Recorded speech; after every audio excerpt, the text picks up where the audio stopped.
அதன் பின்னாலிருக்கும் ரகசியம், தத்துவம் மற்றும் தமிழ் சைவ மரபில் அதன் முக்கியத்துவம் என்ன என்பதை பார்க்கலாம். லிங்கம் என்ற சொல்லுக்கு சமஸ்கிருதத்தில் அறிகுறி அல்லது சின்னம் என்ற அர்த்தம். அதாவது சிவலிங்கம் என்பது சிவபெருமானின் இருப்பை வெளிப்படுத்தும் ஒரு அறிகுறி. சிவன் உருவம் அறிகுறி. சிவன் உருவம் இல்லாதவன். அவர் நிர்குண பிரம்மம்.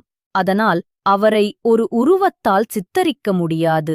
அதனால்தான் சிவனின் சக்தியை உணர்த்த லிங்க வடிவம் உருவாக்கப்பட்டது. பிரபஞ்சத்தில் இருக்கும் ஒவ்வொரு பொருளும் பிறக்கிறது, வளர்கிறது, அழிகிறது.